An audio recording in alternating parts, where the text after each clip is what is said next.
For millions of viewers across the world, he was the soft-spoken artist behind some of the most legendary custom motorcycles ever built on television.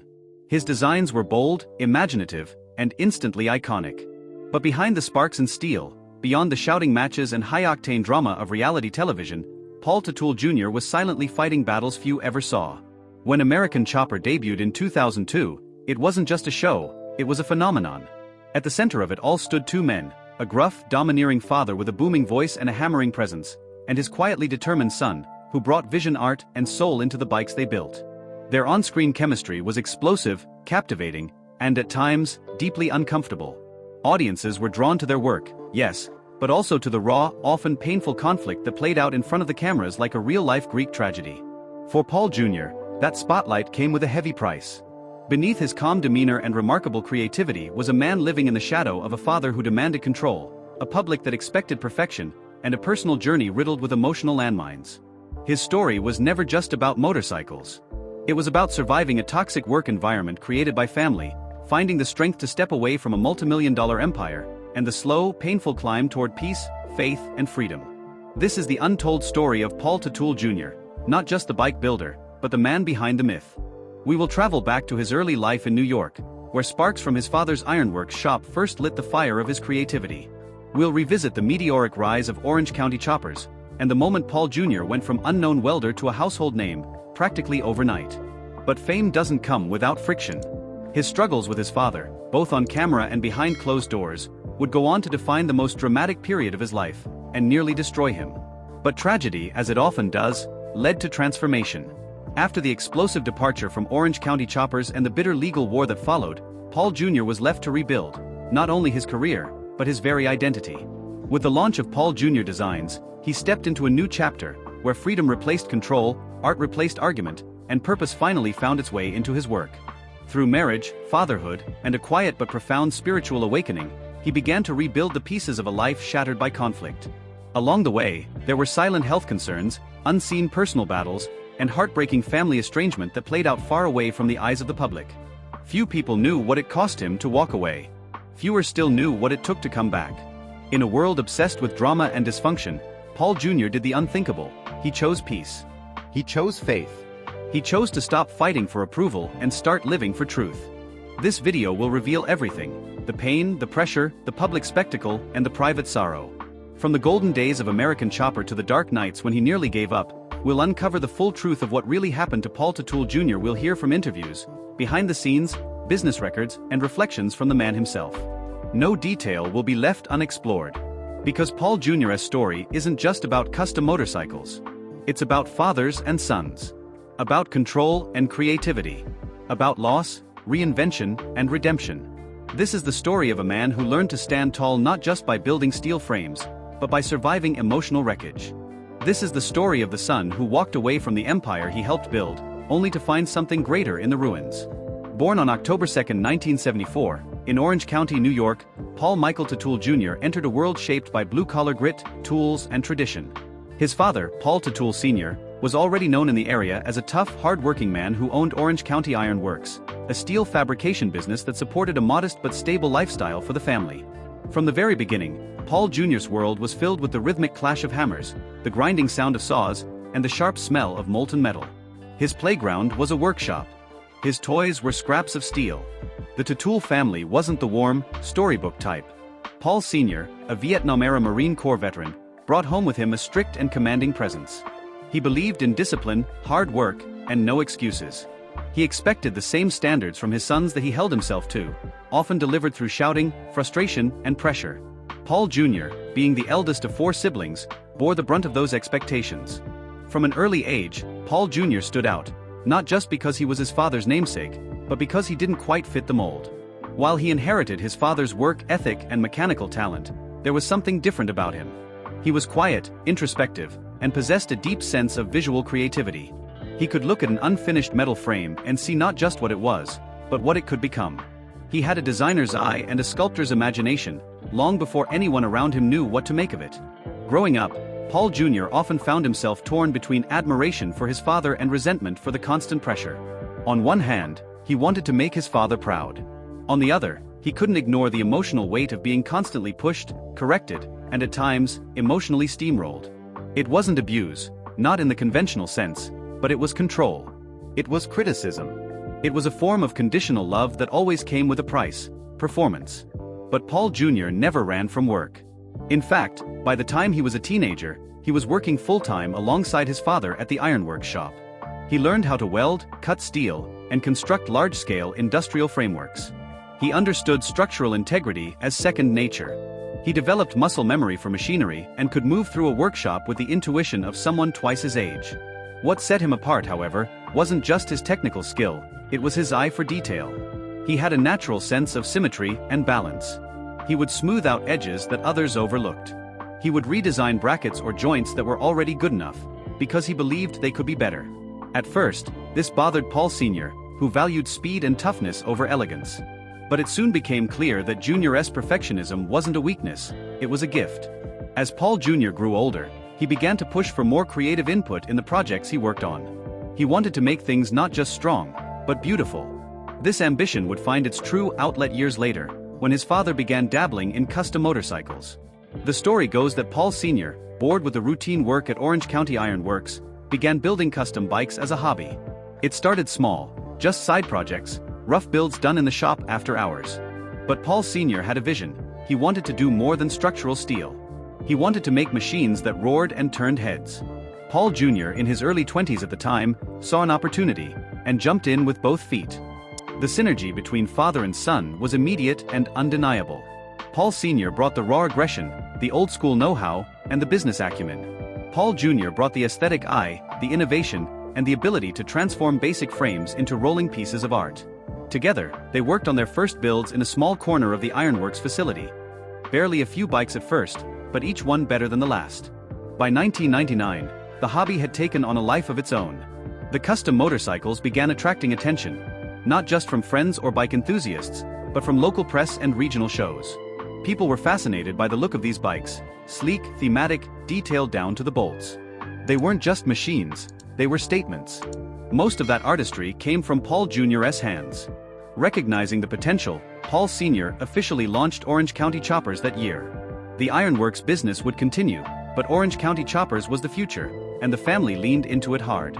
Paul Jr. was made head fabricator and designer, tasked with leading the creation of each new custom build.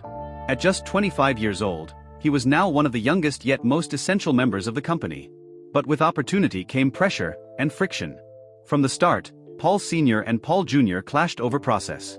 Sr. valued speed and production. Jr. valued design and perfection. Their fights in the shop weren't just about bikes, they were about control. They were about two men, each dominant in his own right, trying to coexist in a space too small for both their egos. Still, despite the early tension, Orange County Choppers grew. By the early 2000s, the bikes had become so unique, so visually captivating, that they began drawing national attention. And then everything changed. A production team working with the Discovery Channel got wind of what was happening in Orange County, and in 2002, American Chopper was born. Suddenly, the father-son duo was no longer just a small-town shop team. They were international television stars. Their workshop became a stage. Their arguments became entertainment. And the pressure that had once only lived behind closed garage doors exploded into full view of millions of viewers around the world. Fame arrived like a lightning bolt, electrifying their business, boosting their bank accounts, and building an empire, but it also ignited the already smoldering fire between father and son. Their old family dynamics, once private and manageable, became magnified under studio lights and camera lenses. Every misstep, every argument, every eye roll was broadcast to the world.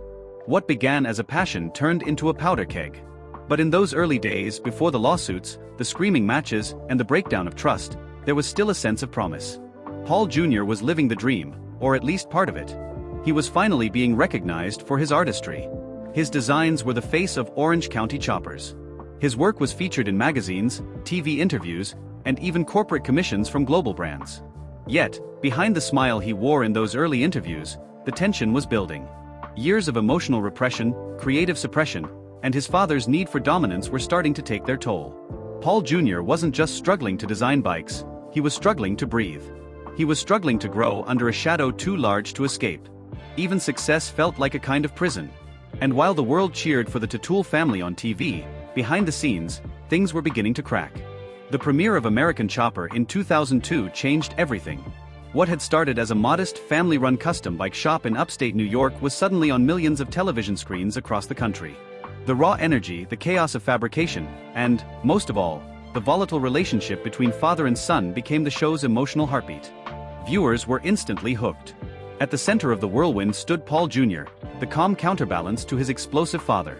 While Paul Sr. barked orders, slammed doors and fumed over deadlines, Paul Jr. quietly bent over workbenches, welding frames, sketching designs, and building machines that looked like they had rolled out of a futuristic dreamscape. Each bike wasn't just a vehicle, it was a sculpture, a fully realized work of art that embodied the themes of power, rebellion, and motion. The show's format was simple yet effective: introduce a new themed build, whether for a major corporation like Intel, a celebrity, or a military tribute, follow the team's chaotic efforts to fabricate it, and showcase the finished bike at the end. But the true drama came from the relationship between Paul Sr. and Paul Jr. Their arguments became legendary. Their shouting matches often dwarfed the actual bike-building scenes. Audiences couldn't look away. In those early seasons, Paul Jr. stood out not just for his talent, but for his restraint. He didn't seek out conflict, but he also wouldn't back down. He defended his creative choices fiercely, even as his father belittled or dismissed them. He believed in the details: the curved gas tanks, the custom-fabricated frames, the flow of color and structure that gave the bike's personality. For Paul Jr., each design had to be perfect, a reflection of himself. As the show gained international popularity, Orange County Choppers became a global brand. Orders came in from all over the world. The team expanded. The shop moved into a massive, state-of-the-art headquarters. Merchandise flooded the market: shirts, posters, die-cast models, even video games. Paul Jr.'s face appeared in magazines and television commercials.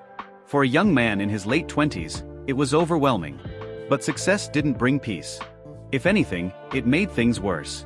The pressure to deliver, both for the business and the show, intensified. Production schedules were relentless. Deadlines became tighter. Every episode demanded conflict. If the bikes weren't done on time, if the drama didn't escalate, the show lost momentum.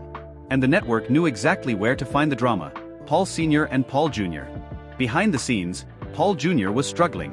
The fame was suffocating. He was constantly being pulled in multiple directions: designing bikes, managing expectations, and performing for the camera. And all the while, the relationship with his father deteriorated. Paul Sr., already prone to controlling behavior, became more demanding as the show progressed. He believed the business was his to run as he saw fit. In his eyes, Paul Jr. was still an employee, not a partner, not an equal. He expected obedience, not negotiation. But Paul Jr. had grown into his own man, and he had a vision of how things should be done, especially when it came to design. He began pushing back.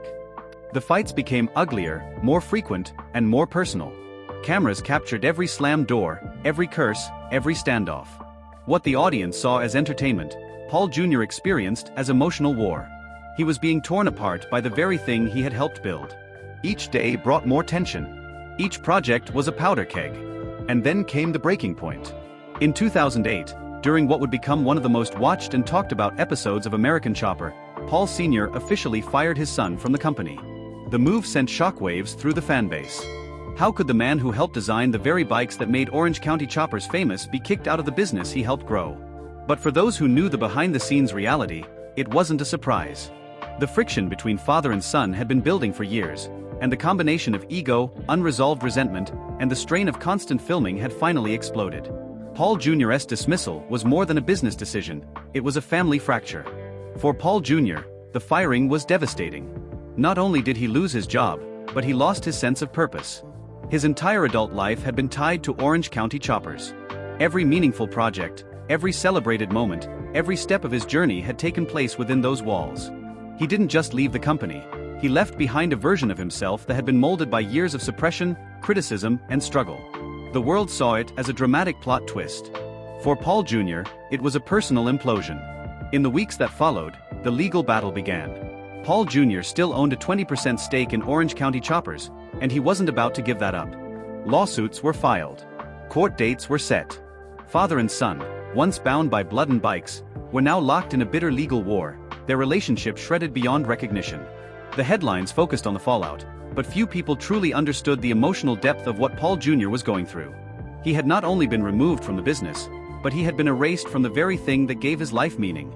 The shop he helped build was now a place he couldn't return to. His father, who once called him my right hand, now viewed him as a threat. Alone and uncertain, Paul Jr. began to retreat from the public eye. He avoided interviews. He declined appearances. The man who once stood in the center of a global spotlight vanished into the shadows. But behind the silence, something was changing. In the emptiness left behind by Orange County choppers, Paul Jr. began to rediscover himself, not as an employee, not as a reality star, but as an artist. He began drawing again. He started sketching new bike concepts, new ideas, new directions. And slowly, the ember of creativity that had nearly been snuffed out by years of conflict began to glow again. Out of pain, a new vision was born. And in that vision, Paul Jr. saw the future, a place where he could build on his own terms, free from his father's control. A place where art mattered more than drama. A place where peace could replace pride. But to reach that future, he would have to build something from the ground up, again. When the cameras stopped rolling and the shop doors closed behind him, Paul Teutul Jr. found himself completely adrift. For years, he had lived under the relentless schedule of a reality television star, a lead designer, and a business heir. His world had been scheduled to the minute, filmed from every angle, and dictated by deadlines, production notes, and the expectations of a global audience. Suddenly, all of it was gone. There was no bike to build, no father to argue with, no cameras to ignore. There was just silence. In that silence, Paul Jr. was forced to confront a reality he had never been prepared for. Who was he without Orange County choppers? Who was he without the identity he had spent the last decade forging, hammering, and welding into shape?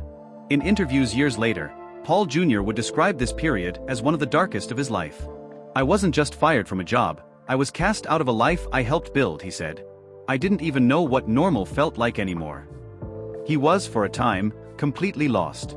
The estrangement from his father cut far deeper than anyone outside the family could understand. Paul Sr. had always been difficult, but there had once been love between them, a complicated, tangled, but still real love. Now, that love had curdled into bitterness and betrayal. Paul Jr. had watched his own father remove him from the very empire they had built together, not with compassion or understanding, but with force, lawyers, and a signature on a termination notice. Even worse, their fight spilled into the courts. The legal war wasn't just about money. It was about legacy, pride, and betrayal. It forced Paul Jr. to relive the worst moments of his career and face a reality in which his own father viewed him as a liability rather than a partner. In the process, he became emotionally withdrawn, hesitant to speak to media, and distant even from those closest to him. The man who once thrived in the controlled chaos of bike builds now struggled to get out of bed. He suffered bouts of anxiety. Insomnia plagued him. He felt drained of purpose and creatively paralyzed. Though there was no formal diagnosis of clinical depression, Paul Jr. has since spoken candidly about the emotional toll of those months. The loneliness, the disorientation, the raw sense of grief. In 2009, while the legal battle still simmered, Paul Jr. began laying the groundwork for what would become his own custom motorcycle company, Paul Jr. Designs. It wouldn't be a competitor to Orange County choppers in terms of size or output. It would be a reflection of him, smaller, quieter, more personal, and more focused on artistry than scale. He wanted to build bikes that told stories, not just turned heads. But starting from nothing was daunting. He had to secure space, gather tools, hire a small team, and navigate the business side, all while still dealing with the legal fallout from Orange County choppers. The pressure could have easily broken him. Instead, it transformed him. Each step in launching the company was an act of defiance, not against his father, but against the part of himself that had once believed he couldn't thrive alone. Each new decision, from the layout of the shop to the branding of the logo, was a reclamation of his identity. Paul Jr. was no longer just the designer behind Orange County choppers' success. He was now a founder, a visionary, and an independent voice in the custom motorcycle world. Slowly, clients began to reach out. People still remembered his work. In fact, many had admired it precisely because of its purity, its sense of balance and imagination. The first few contracts were modest, but they reignited the fire. As his legal dispute with his father neared its resolution, Paul Jr. found himself no longer haunted by the shop he had left behind. Instead, he was focused on what he was building, on the kind of legacy he could create, not inherit. In 2010, when Paul Jr. officially opened the doors to his new venture, Paul Jr. Designs, it wasn't just a business move. It was a declaration of independence. After years spent working under his father's scrutiny, stifled by control and fractured by conflict, he now stood alone. One of the most remarkable things about Paul Jr.'s rebirth through Paul Jr. Designs was the silence. Gone were the viral clips of screaming arguments, the drama-filled TV promos, the tabloid stories about father-son rifts. In their place was a quiet man working in a quiet shop, slowly, meticulously shaping his future with every turn of the wrench. He still gave interviews, selectively. He still appeared in public, but only when it felt right. For the most part, Paul Jr. stepped out of the public eye, focusing on family, faith, and craft. Yet, the past was never entirely out of reach. In 2018, the Discovery Channel approached the Teutuls with a proposal: bring American Chopper back. Not a rerun, but a reboot. The idea was to show how things had changed, how Paul Jr. and Paul Sr., now older and more reflective, could revisit their legacy and possibly mend their broken relationship. It was a risky move. Paul Jr. had worked hard to create distance, to build a life not defined by his father or a camera crew. He had learned to protect his peace. But part of him was curious. Was reconciliation possible? Could the show evolve, just as he had? He agreed to return, cautiously. When American Chopper returned to the screen in 2018, the world had changed, and so had its stars. Reality TV had evolved. Audiences were no longer as interested in explosive feuds as they were in real, human stories. And Paul Jr., now a husband, father, and business owner in his own right, was not the same man who once stormed out of his father's office and slammed the door behind him. Still, the idea of a reboot stirred up intense emotions for fans and cast alike. Could Paul Jr. and Paul Sr. really work together again after all the betrayal, shouting, and lawsuits? Could years of bitterness be undone by a handshake and a TV contract? When approached by Discovery Channel with a proposal, Paul Jr. hesitated. He wasn't interested in reigniting drama. He had worked hard to build a life free from tension and toxicity. But he also knew there was unfinished business, not just between him and his father, but within himself. There was still pain, still a flicker of unresolved anger, and somewhere deep inside, a glimmer of hope for closure. He agreed to the reboot, but on his terms. The Paul Jr. that viewers saw in 2018 was measured, composed, and spiritually grounded. No longer reacting with sharp comebacks or sarcastic stares, he now spoke with calm clarity. When conflict with his father arose, as it inevitably did, he responded with boundaries, not explosions. He had grown into a man who didn't need to win arguments to feel strong. His strength came from self-control. The reboot series positioned the father and son in separate shops. Paul Sr. continued operating Orange County Choppers, while Paul Jr. ran Paul Jr. Designs. This structure reflected their real-world relationship, close enough to work together Orange County Chopper occasionally, but with enough distance to preserve peace. Viewers quickly noticed the difference. The screaming matches were fewer. The tension, though still present, simmered beneath the surface rather than erupting on screen. For Paul Jr., the work was what mattered, not the drama. He stayed focused on his clients, his designs, and delivering bikes that carried the emotional detail and artistic vision that defined his brand. But the emotional minefield was always nearby. One episode in particular showed the depth of their fractured relationship.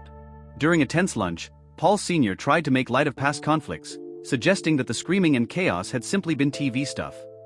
Paul Jr. didn't take the bait. He paused, looked his father in the eye, and said, "That wasn't just for TV. That was my real life. And it hurt." It was one of the most honest moments of the entire series.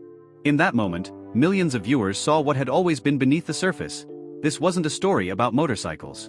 It was a story about generational pain, emotional suppression, and the search for healing. Paul Jr. wasn't just a builder. He was a son trying to make peace with a man who had never known how to say, "I'm proud of you," without adding a condition. Yet Paul Jr. remained open. Despite everything, the firing, the court battles, the years of estrangement, he was still willing to try. Not because he needed anything from his father anymore, but because he wanted something for himself: closure, peace, resolution. Throughout the reboot, there were moments of genuine collaboration. The two worked together on a few joint builds, including one for the New York Yankees. And for brief flashes, the old chemistry returned, the synergy of brute strength and artistic design, father and son, working side by side. But those moments were fleeting. The fundamental dynamic had not changed. Paul Sr. still bristled at sharing control. He still struggled with vulnerability. And Paul Jr., now wiser, didn't push. He didn't try to change his father. He simply showed up, did the work, and left when the conversation turned toxic. Behind the scenes, Paul Jr. remained fully devoted to Paul Jr. Designs, which had matured into a respected boutique brand with a loyal clientele. While Orange County Choppers struggled at times with financial challenges and shifts in leadership, Paul Jr. Designs stayed small, focused, and profitable. When the final episodes of the American Chopper reboot aired and the lights of the production crew dimmed for good, Paul Teutul Jr. didn't look back. There were no grand announcements, no viral clips of slamming doors or explosive fights. This time, the ending came not with rage, but with resolution. For the first time in decades, Paul Jr.'s life was no longer split between television cameras and welding torches. He was free, not only from the show that had made him famous, but from the emotional chaos that had defined so much of his adult life. He had spent nearly 20 years under the scrutiny of a reality TV audience, building not just bikes, but his identity, one argument, one frame, one flame-painted gas tank at a time. But now, away from the cameras, Paul Jr. began living the quietest, and perhaps most profound, chapter of his life. Over the years, his shop shifted slightly in direction. Though custom motorcycles remained the core of the business, Paul began exploring other design realms: product design, conceptual fabrication, and art installations. He collaborated with companies on one-off builds, and Orange County Chopper occasionally mentored young fabricators who admired his signature aesthetic: bold, clean, and deeply symbolic. In recent years, Paul Jr. has taken on mentorship roles, speaking to younger creators about craftsmanship, emotional health, and staying true to their vision. He even returned briefly to collaborate on a few industry projects, not because he needed the spotlight, but because he wanted to inspire others. The Paul Jr. of today is a man rebuilt. He no longer seeks validation through shouting matches or mass approval. He doesn't chase the next viral moment. He doesn't define himself by the business he left behind or the one he now owns. Paul Teutul Jr.'s story is far more than motorcycles and reality TV drama. It's a powerful testament to resilience, how a young man forged by conflict and pressure found his own path through struggle, loss, and renewal. If you enjoyed this video, please like and subscribe to the channel for more videos. Don't forget to hit the notification bell so you never miss an update. Thanks for watching.